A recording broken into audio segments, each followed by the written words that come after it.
Hello, everyone, and thank you for joining the All In for Kansas Kids May 4th, 2022 biweekly webinar. I am Debbie Deer and joined today by Hannah McGahey and Megan Broha, and we work for the Kansas Children's Cabinet and are happy to be spending the noon hour with you here today. For today's agenda, we will be sharing information on our general system updates for training opportunities and programs that are available to you throughout the work that you do. And then we will be joined today by the team from Cda, who will be presenting information on the Child Care Credential, or better known as CDA. And so, as with all of our webinars, we encourage you to participate to your comfort level and welcome you to come off mute or post comments or questions in the chat, as well as here in a little bit, we're going to have some polls for you to participate in. So we're looking forward to that. This Friday, May 6th, is Provider Appreciation Day, and it's being recognized around the state. And you can go to a link made available through Child Care Aware at providerappreciation.org. To access more information about this, you can share a testimonial or a video, or you can also access the toolkit with resources to help you support and celebrate this event. And so anytime that you're posting something on social media, we encourage you to use the hashtag #ThankYouChildCare. And we also want to take this opportunity right now to thank all of the providers who are joining us today. The work that you do to offer care and services to the children and families in Kansas is very much appreciated, recognized, and valued. And so we hope that you are able to celebrate and enjoy this very special day to honor your work. And really every day, you deserve to have a special day every day. We continue to share information out with you on round 3 of the sustainability grants for child care providers, which opened on March 1st. There is an important deadline at 11:59 p.m. on May 5th, which is tomorrow, for the first opt-in, which is due at that time. This is a non-competitive grant that's made available through a partnership with KDHE and Child Care Aware of Kansas. And you can apply through November 30th with an eligibility of up to 14 monthly payments that are available. You can find the link in the chat. Kansas Head Start is offering a virtual training opportunity titled Beyond Self-Care, Rethinking the Approach to Teacher Retention. And so the targeted audience for this training is early childhood providers, educational managers, coaches, center directors, and really anyone involved with supporting the early childhood workforce. So it's time to think beyond self-care. What are the opportunities at your sites to make the work itself sustainable? And how can you lighten the invisible backpack of stress and burnout that teachers might carry each day?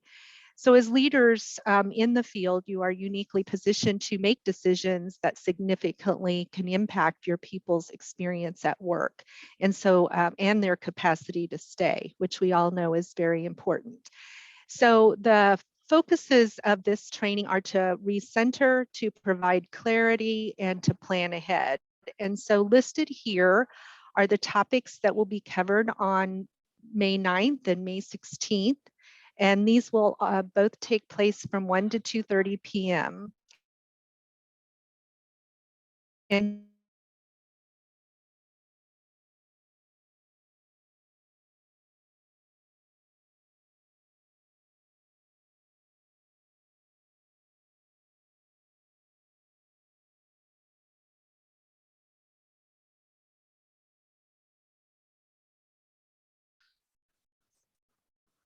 we might be frozen for a second. Give us, yeah, I just got a notice popped up that said our internet connection is unstable. Okay, here we go. Kansas Head Start and Generation Wellness have partnered to bring you a wellness academy which is a self-paced online course focused on a vision to support staff and families on their wellness journey. And so you can enroll your staff now to give them the support that they need to perform at their best. And this online course has supported 3,000 plus Head Start staff in building resilience and increasing overall well-being. And so it is self-paced, 2-hour online for Head Start staff, and is available through July 15th. And so the link in the chat has more information on how to register, the cost, and also includes testimonials from previous participants on their positive experiences in completing this program. So we encourage you to take a look at this. Kansas Children's Service Leagues is offering several different trainings through May in the areas of child abuse prevention. The topic areas are listed here, and all of these do qualify for child care licensing hours. And so to get more information on these and a few others that are available as well, you can go to the KCSL website. And if you are a caregiver of a child in Southeast Kansas, or you have lived experiences with child and family services, and you want to help your community, you can join the Family Strong Steering Committee. So that grant project is looking for family representatives to serve on their committee. And so this is a federally funded grant led by the University of Kansas School of Social Welfare and the Center for Public Partnerships and Research. Family Strong is designed to transform the child and family service system in Southeast Kansas. And the intention is to provide all families in that area with a vast array of services that can meet their needs and to avoid crisis escalation and subsequent involvement with the Child Protective Services. And so stipends are available for participation, and you can find out more about this project, what the steering committee is, and how you can be involved by emailing Dr. Kayla Byers at the email listed here, or you can also visit the committee member application page.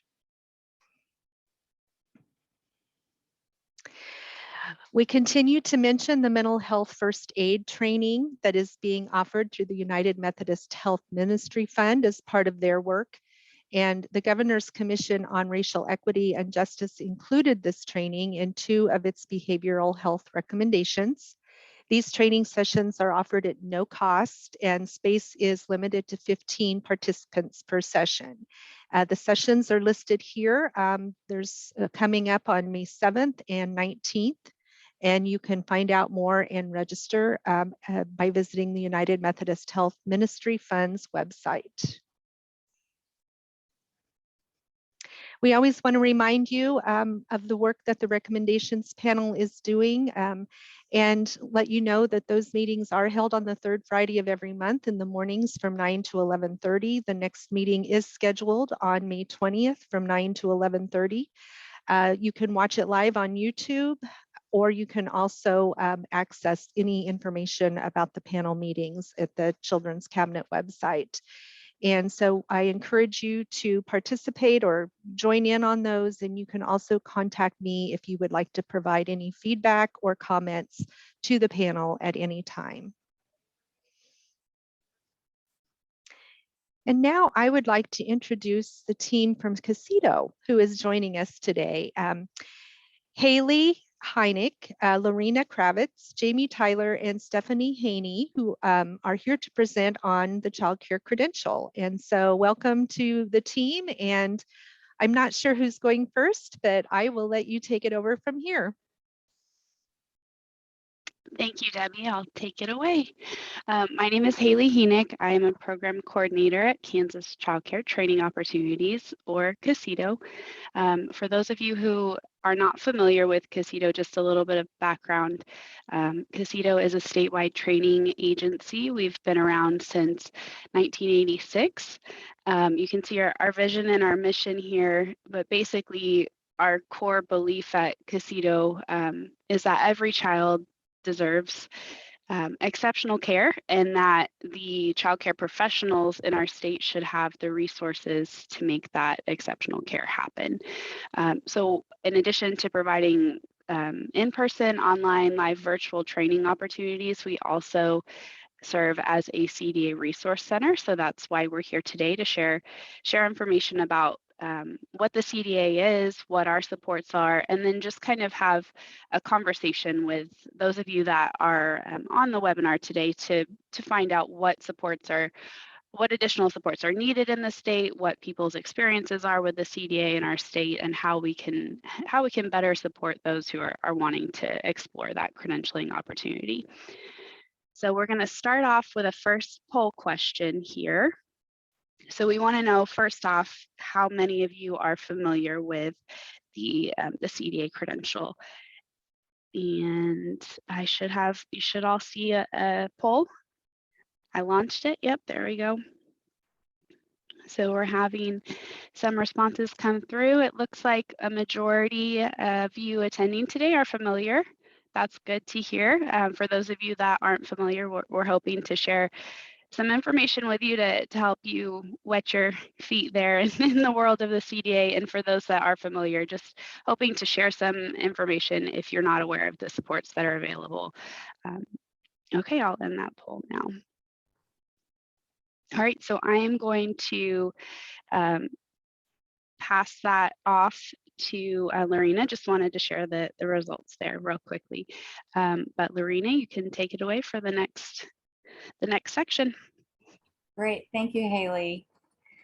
So the next slide would be great. Actually, I think we can go to this one right here. So for those of you who are not familiar with the Cda, we definitely wanted to start with what is the Cda credential. And I'm really grateful that we have this opportunity to share about this. I personally have a vested interest just from my history as a licensed child care provider. It was during that time that I earned my family child care credential. And it was not only a rewarding professional development opportunity for me, but it was kind of a launching pad for me into my future and further professional educational goals. So this is a privilege to get to share with those of you who are not familiar at all with what the Cda credential is about, what it is. So the first thing that I do want to share is exactly what is on the screen right here. And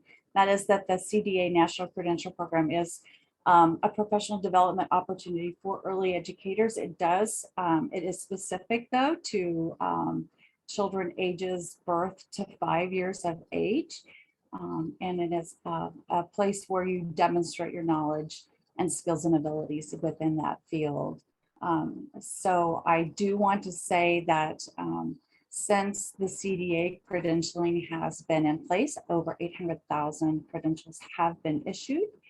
And again, I want to emphasize that this is a focus of birth to 5 years of age. So if you go to the next slide, please. I do want to share just a little bit about what has happened in Kansas. So this is a fact sheet for Kansas, and it shows how many credentials have been awarded in Kansas. And you can see that we are just under 7,200 credentials that have been awarded, with emphasis mostly in the preschool category, and that would be center, child care center, preschool category. Just a fun fact, because I like that data. So we can move on past that. So I do want to talk for a minute about what makes the credential valid. I think this is an important piece to stop and talk about. So the Cda credential program assesses candidates using multiple sources and evidence. And the first thing that they do require is 120 clock hours of professional development. And they actually require this within an 8-subject area, from planning a safe environment. I won't list them all out for you. We'd be happy for you to go to our website or to the Cda Council website, where you can see those 8 subject areas, but it hits health and safety topic, building productive family relationships, and managing your facility. So there's, again, 8 that you have to meet, that you have to have at least 10 clock hours in, and then the remaining 40 can happen anywhere within those. So 120 hours that have to be met. Then within that, after that, you have to build a portfolio, and that portfolio is a collection of resources, competency statements, some family questionnaires that have to be completed, a philosophy statement. Hopefully it's a resource that you will use in the future, but is also a place where you demonstrate your knowledge and professionalism. Then you do have to have worked 480 hours within the last 3 years within the setting that you are applying for. There is also an exam. It is 65 questions. It is an off-site exam. You don't get to take it at your own computer in your own home or in your own classroom. You do. It is a location that is determined by the council. Maybe choices in your area, but it is a secure location, a secure site, a valid exam.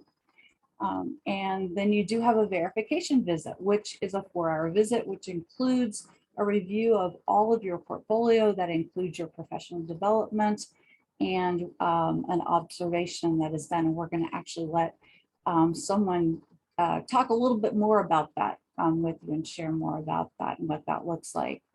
And that's the initial piece of it. But then also, there is ongoing. This credential, when it is issued, it is valid for 3 years. Do anymore.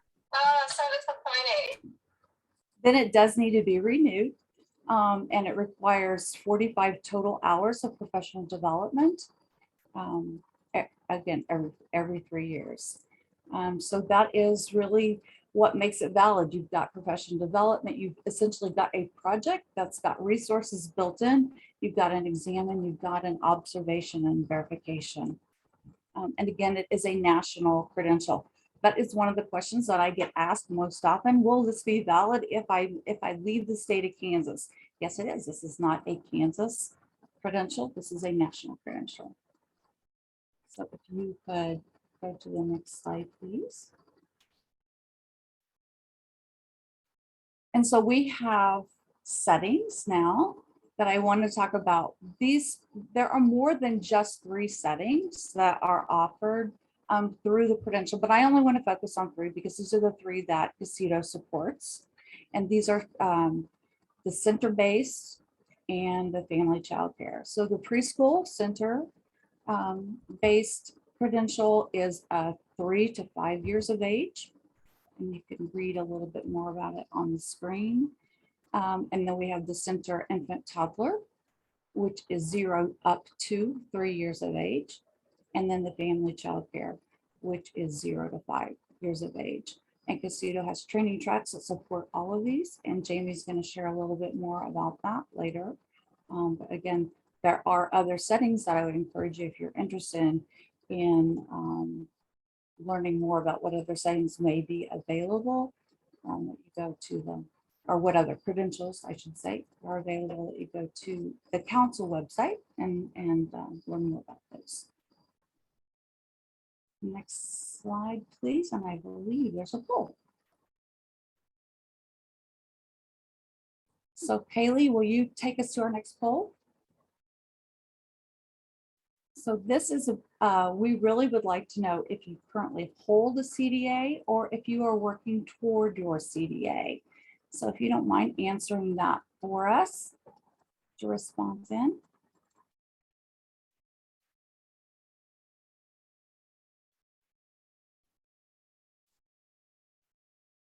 And Haley, if you'll just let us know when that looks finished. Can you see those results? Good number of you.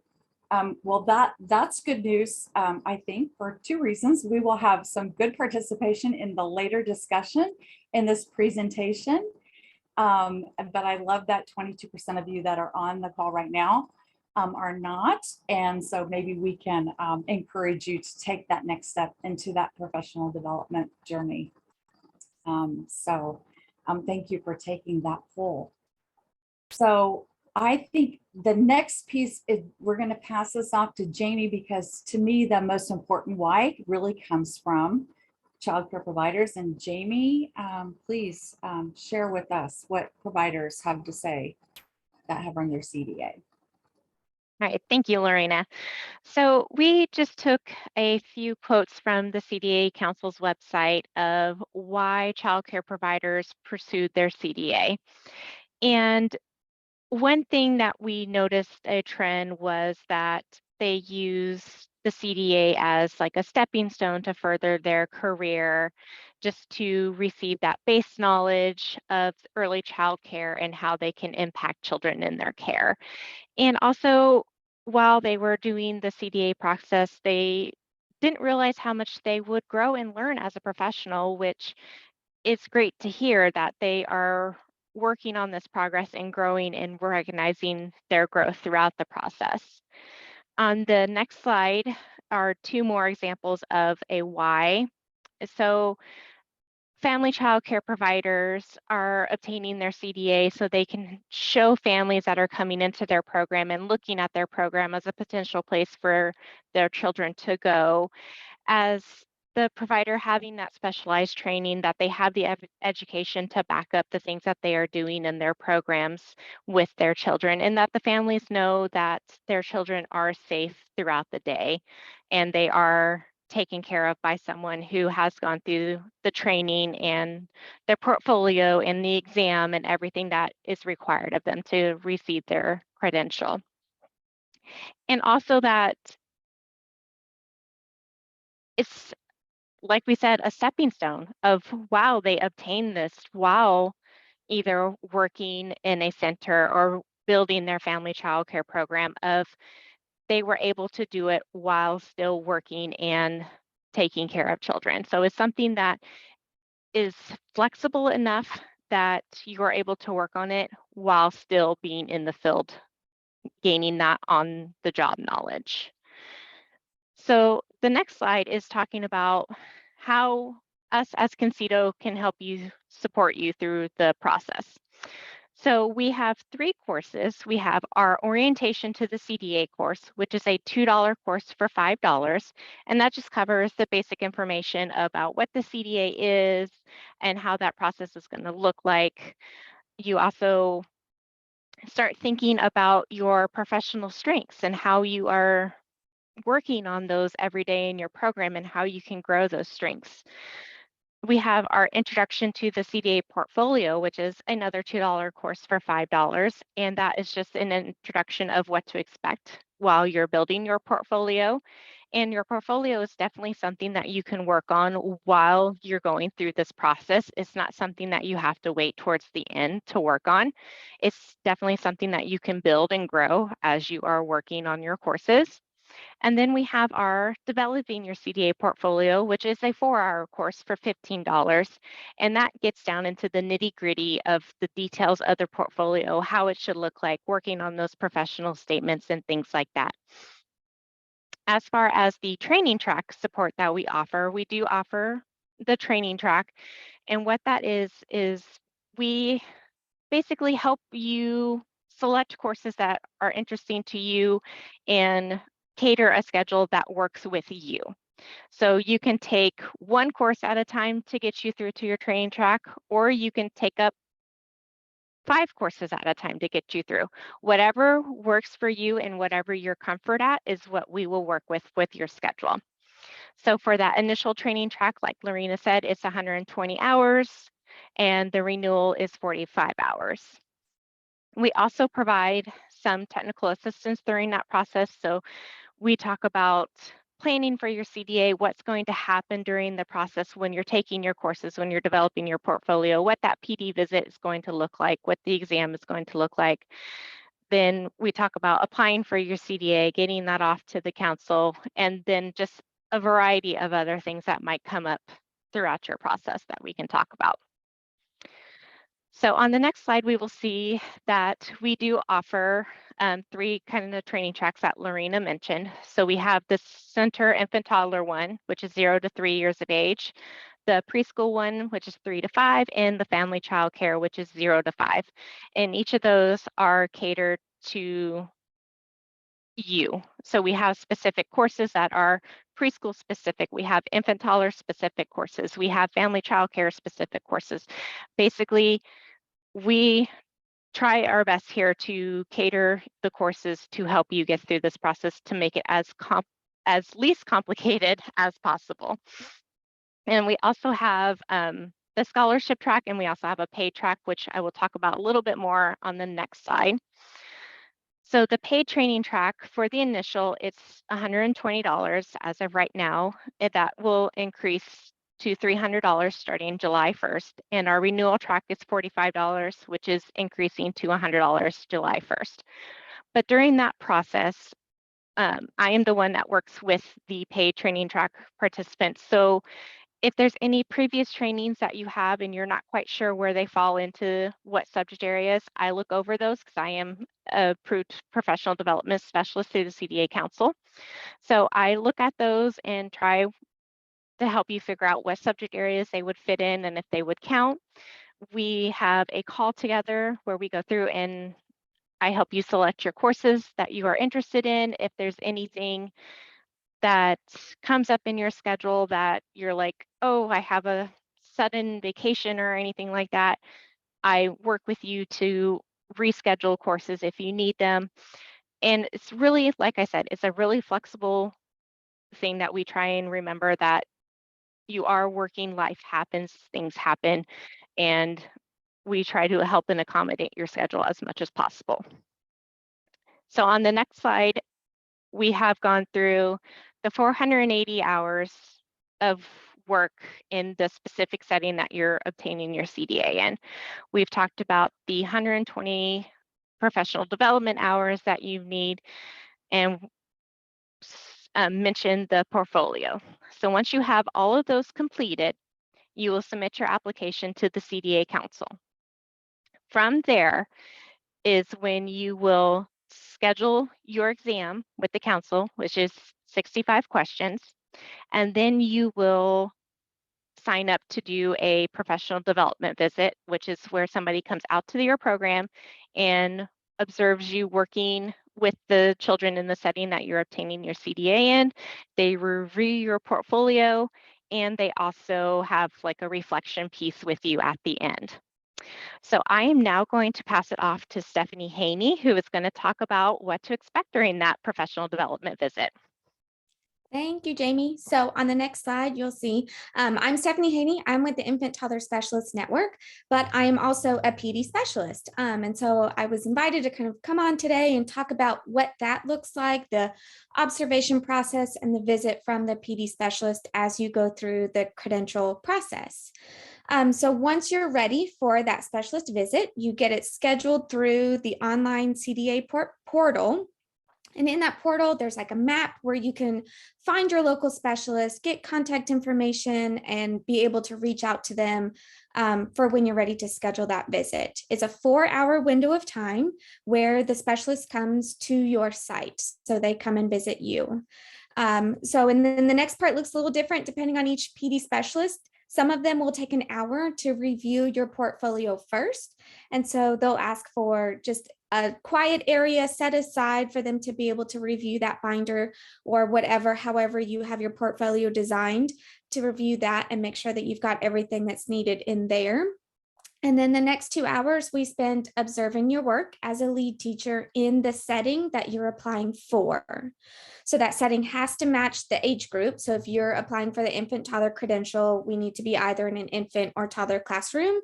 And we want to make sure that we're observing you working in that lead teacher capacity. Or if you're doing home childcare, that you're the main person providing the main care within that environment. And so during the observation, we really try to be as inconspicuous as possible. I know that we have curious little minds and little friends that usually come up and ask questions and who are you, what's your name, and what are you doing here, and all of that, which is completely fine.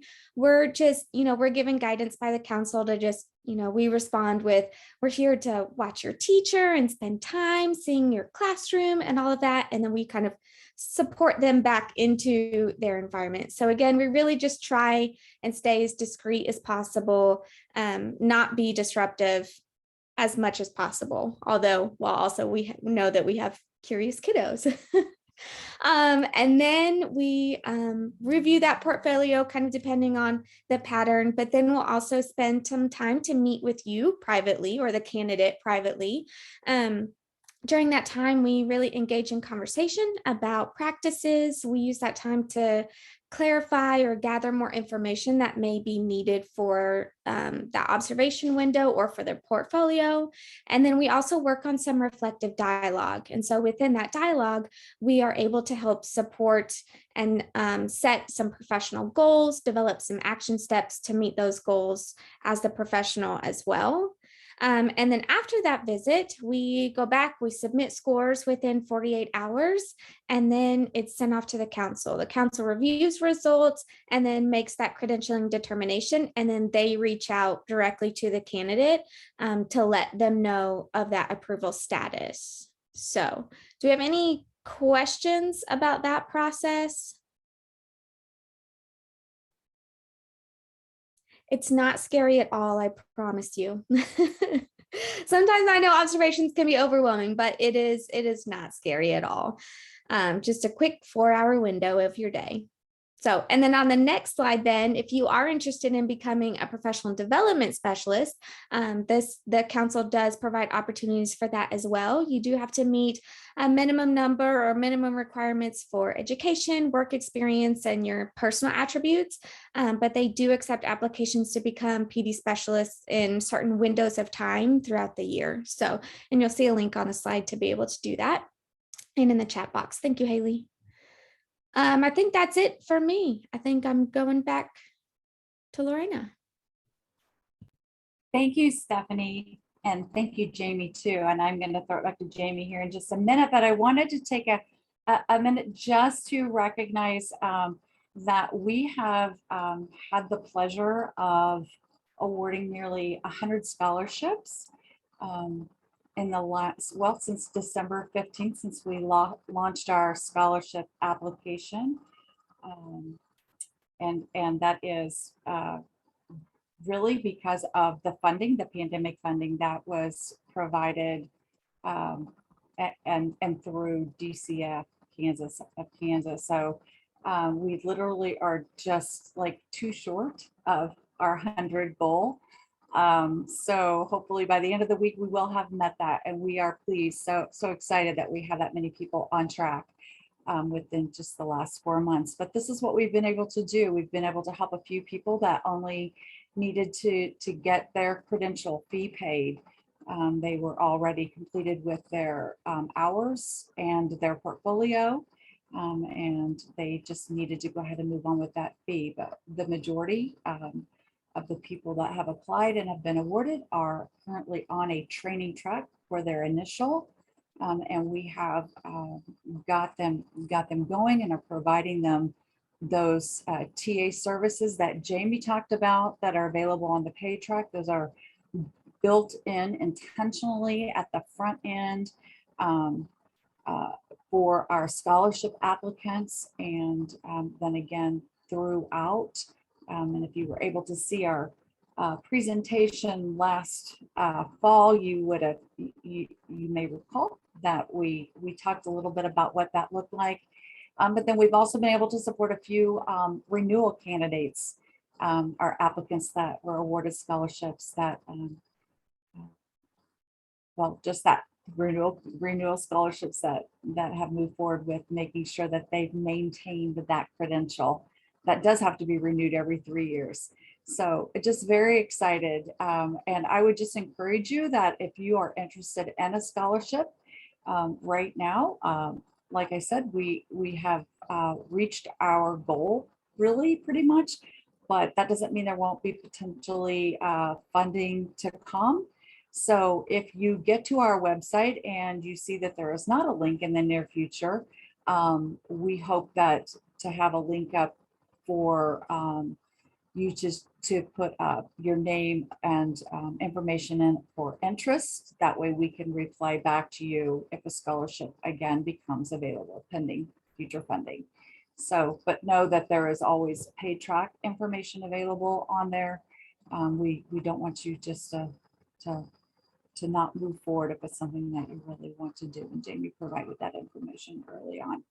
But I also want to pause here and make sure that we get a link dropped in for the scholarships that are available for in-service and our higher education. We do still have those scholarships available. We would encourage you, if you've not taken advantage of those scholarships, we have in-service and higher education scholarships available for advance pay or reimbursement.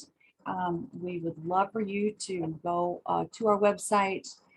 Be sure and read the policy and procedures related to either one of those scholarships so that you know exactly what it is that is required for applying and follow up for that. But please take advantage of what's available to you as a child care provider in Kansas. We would love to see that application come through for you. So let's see, I think we have another poll before we go into some discussion questions. Yeah.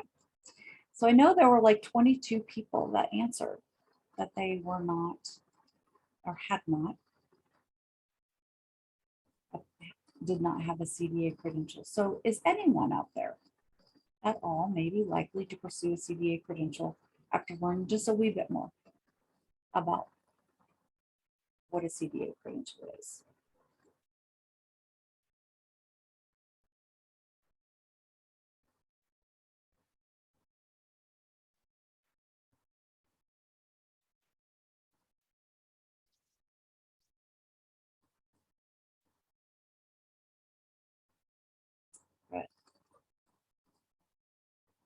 I would encourage you to, if you would like more information, if you'd like to have a one-on-one discussion about what that technical assistance looks like, how we can support you. If you'd like a one-on-one conversation, please reach out to us. Jamie or I would love to have that conversation with you one-on-one.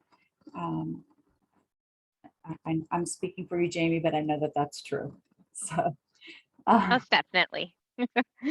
and I'm going to throw it back to Jamie now because I know we really have some questions we would love to engage with you. Jamie, it's all yours. And thank you all. I just want to say thank you. Thanks, Lorena. So you should have received an email that had some questions that we wanted you guys to kind of think about. And these are just things that us in the Cda office have heard throughout the years. And we were just kind of wondering what is everybody else's experience with some of the questions that we asked and kind of supports that are also out there. So the first one is, what challenges have you faced with the CDA process? You are more than welcome to come off mute or drop answers in the chat, whatever makes you feel the most comfortable. So again, what challenges have you faced with the CDA process?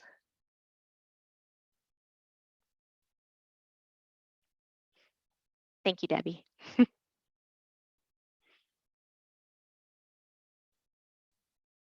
Or maybe bright spots. It doesn't have to be a challenge. We just want to Exactly. hear your experience.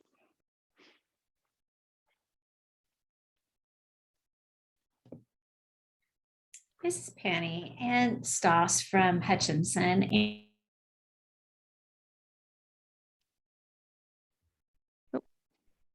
Penny, you went back on mute. I wonder how that happened. Here we go.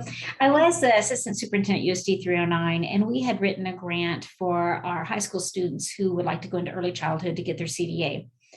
And I think this is true of some of our college students who are also early childhood, who are also working on, maybe getting that associates, but we're trying to get their CDA ahead of that. And that is the 490 hours, and trying to figure out how to get those hours for our students and keep them in their other subjects at the same time so that they can come out of high school and do summer work and early childhood programs. And I know our centers are desperately wanting these kids who are interested in the field, but we can't even get them their hours to get their CDAs. Mm-hmm.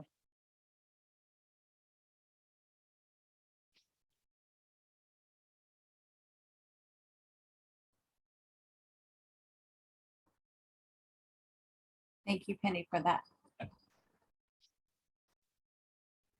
Yeah, Penny, that's a really unique issue, because I think for the most part, when people consider applicants for a CDA, they're people who are already working in that setting. But when we're talking about especially the CTE pathway, or high school students, unless there's an on-site center that they can, get that on-the-job training, that's a pretty decent barrier. I will say too, a little bit of an investigation into, well, the reason that Haley and her team are here presenting today is we were able to sit down and have a really expansive conversation with the programming that Cda offers. And I was blown away by the amount of attention and just like micro details that your PD specialists are able to apply. I cannot imagine trying to inventory the professional development experiences and then align them to the content areas independently. So just the fact that those professionals exist for people who are going through the process is incredible, because I mean, it's very difficult trying to kind of sort through those previous achievements and then align them, and get the portfolio and all of your submission material ready. So that's really encouraging as a system that we have you all.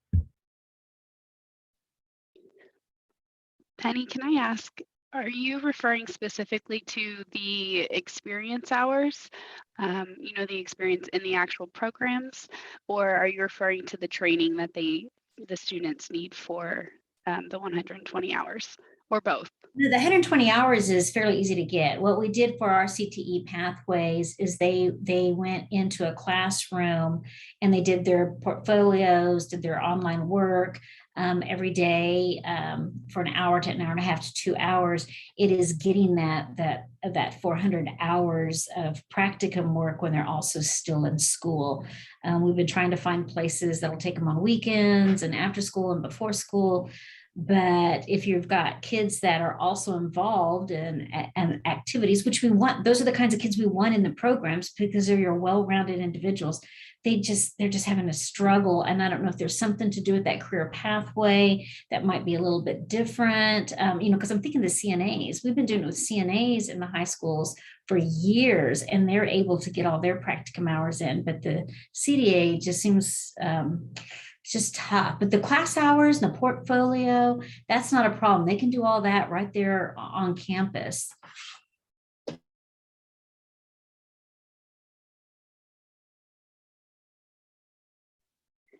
So that seems like a systems level thing that we as a state might really want to take a look at, how we can better support high school students and partnering in their communities, whether that's with local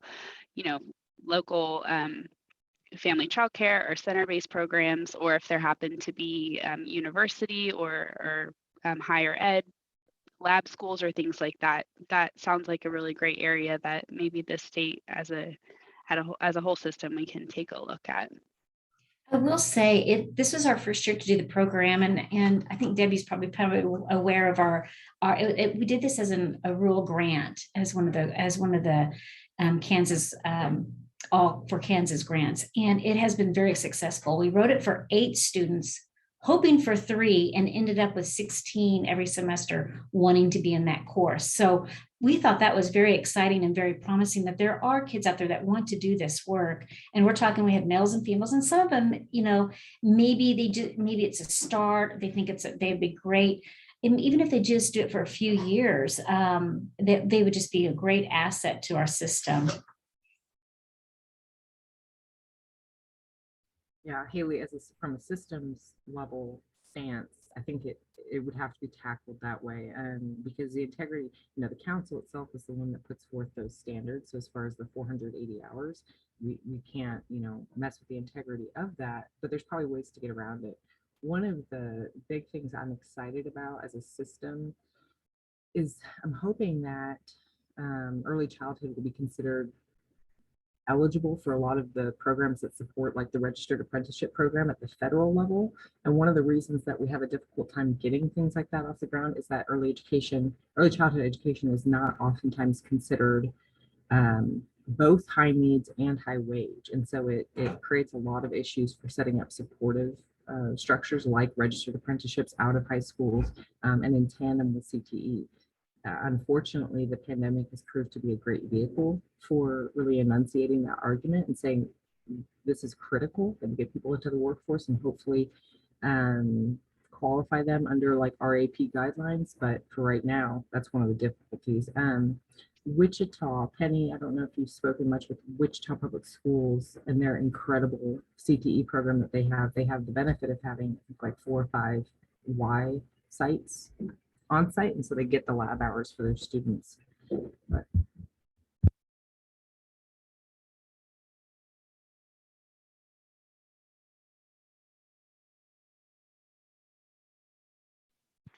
We do have some comments in the chat. I don't know if you're seeing those. Joanne asked, do some of the students have an opportunity as a junior or senior to have work time during the day to work on these hours? I was trying to respond. Actually, yes. I would say about half of them are doing that. We did do a wraparound program at the grade schools to help them get those hours. So we did like, but they're only for 3 and 4 year olds. But we did do that. The other piece though is it's a smaller high school, and so if they are in band or choir, they can't do the work study because of the way we share staff. And so they can't do an afternoon work study and go do that. So, yeah, I think that's great I agree with the Wichita schools, Kansas City schools, those who are 5A, 6A schools probably are able to work out their schedules that way. But when you're a smaller, 3A down, you're sharing staff. And when you have band or music or any of those things, you're kind of locked into sharing them when they can be there. So a lot of those kids cannot even leave for a work study. Plus, keep in mind, they're in Nickerson, Kansas. And I'm thinking, there's no place to go. So everywhere they're going to go is going to be a 30-minute drive out and then back. So you've lost an hour, even if they're doing a work study. So as we're sitting in the Lawrences, the Manhattans, the Kansas Cities, and the Topekas, yeah, they might be 15 minutes down the way, but all of our rural schools don't have that opportunity like that. So, and like I said, we try to create a system right there in Nickerson, but it could only work for after school, and that after school is only for like 2 to 3 hours. So it takes a long time to get 400 and some hours when you've only can do it 2 hours a shot at a semester. So and only if you're not in any athletics or sports or extracurricular activities. So I don't know. I just think it's something to look at like as a system. Somehow we figured it out when we're doing the CNAs. So there's got to be a way to figure it out with the CTEs also. Or for the CDAs.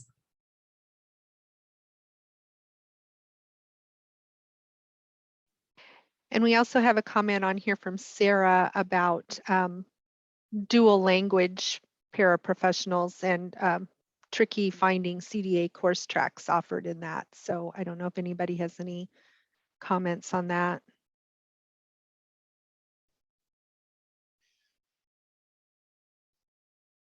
Yeah, we definitely here at Cda know that is a barrier for professionals out there throughout the state. So we are hopeful to be able to provide more courses that are in Spanish just to help with that. But it's a goal, it's a dream of ours to be able to provide more of those courses. So I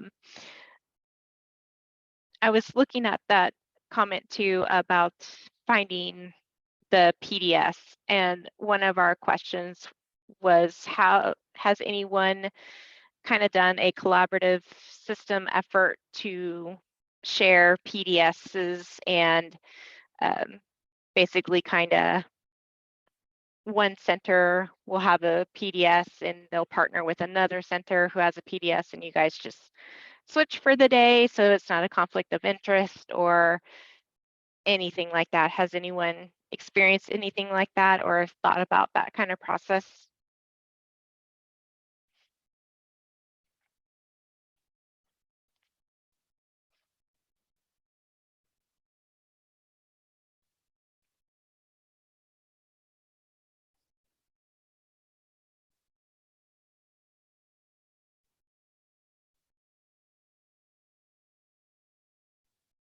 So one thing that I will share that I don't know if many people know about that there is an option through the council to become an agency professional development specialist.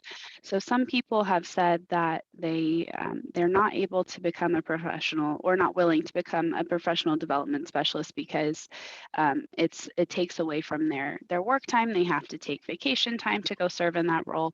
But one thing that Cda has done is we've utilized this agency professional development specialist option through the council so that instead of the individual professional development specialist receiving the $100 honorarium that gets paid to our organization, so we're doing it as part of our job duty. So if that's something that is holding you back, or you've heard that it's been a barrier, that is an option to look into, so that you're not having to take off vacation time to go serve in this role.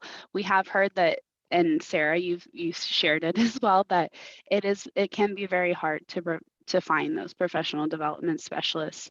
And if the state of Kansas is looking at expanding our CDA, our number of people that hold CDAs, then we're going to need more professional development specialists. And it's a great role to serve in. There are a lot of benefits, both as an individual and then obviously to the people that are trying to get their credentials. So yeah, just if it sounds like not very many people have maybe served in some of those collaborative problem solving situations where you share services, because that conflict of interest can be another barrier, but something to maybe start thinking about in your communities, in your local areas, your regions, how you can support each other so that we can build a stronger system in Kansas.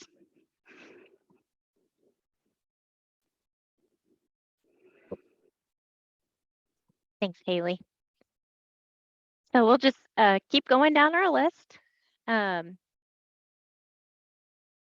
So when working on your portfolio, what are the challenges and available support that you have encountered during that process?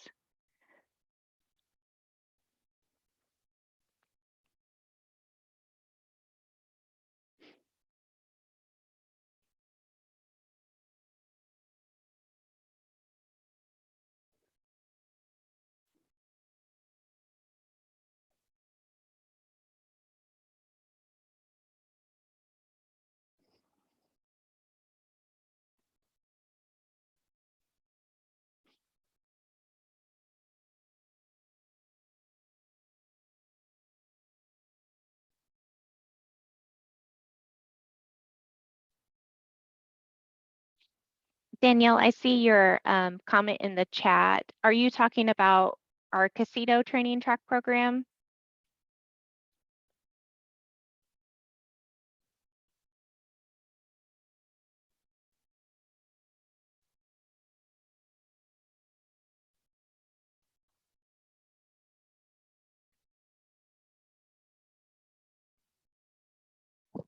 So just to give a little bit more information about the Cda training track, it's available at any time during the year. So there's no start date or end date. Like Jamie shared when she was explaining what that kind of looks like, it's very flexible based on the needs of the person going through the track. So it can be started at any time, if that's what you were referring to, Danielle. And Jamie and Lorena, would you like to share as far as the portfolio, what kinds of things you've heard from people that might be barriers or challenges, and how we support people through that process? Because that is something new that maybe some people have never done before and could potentially be a little bit overwhelming. So most of the things that I have heard is that it is hard for them to just put the portfolio together. They are able to collect all their trainings and family questionnaires and everything like that. It's the professional statements that they have difficulty writing, sometimes finding the resources and things like that. And then just basically having somebody double check their work just to make sure that it looks okay to present to the PDS. So they make sure they have all of their bases covered. So just a another eye looking at it. Right. So we also with our courses, Jamie, we provide them the standards book, which they absolutely have to build their portfolio. It's a requirement of the council. So once they complete their initial their introduction to the portfolio course, right? They get there, then they receive their standards book, the standards book that's appropriate to that setting. And then in and of itself, it will guide them through. However, with the scholarship, we provide, there is intentional TA built in. And as Jamie said, she's always available for the paid track folks too, to provide guidance wherever they need it. But then we have the developing the portfolio course too, which is a requirement of the scholarship. But anyone taking that developing course, it's going to go into more detail about what that means to develop that portfolio out. But Jamie, we even send them like some special little packet to help them organize, so that even for that person who doesn't have the best organizational skills, we try to help them just to help keep it simple. So, you know, they've got the standards book that they have to have. We've got some portfolio packet tools, but then we provide that TA that we feel like is really the most important piece of all, so that they've got that person who they can connect directly with and talk through those pieces and provide them that guidance, or just that listening ear, whatever it is that they need, the supports that they need as they build out that portfolio.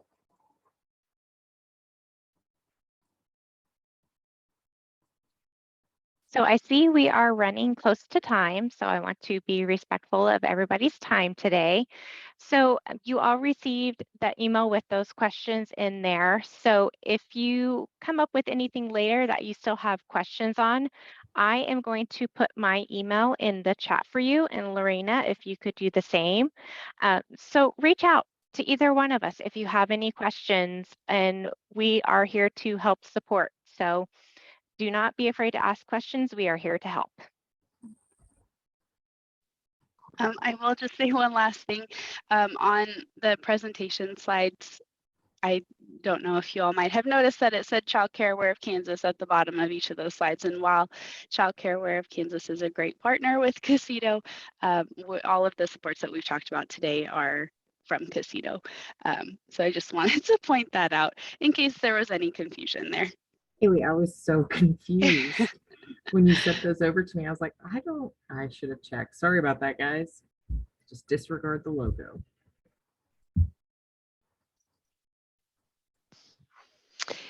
Well, thank you to Cda for sharing all of that information. I hope people were able to get some answers to some of the questions that you might have had. And then I also hope that you'll reach out to them if you think you want to pursue the CDA, because it sounds like an amazing program that could really benefit you for many years into the future. So we appreciate you being here today. So to wrap up our webinar, we just always remind you of upcoming meetings. I mentioned the recommendations panel meeting on May 20th. Our next biweekly webinar is on Wednesday, May 18th. And Hannah, that is in the evening, correct? It is at 7 p.m. this time. So you will be getting emails with more information on that in about 10 days. But that one will be an evening webinar, and it will be presented by KSAEYC.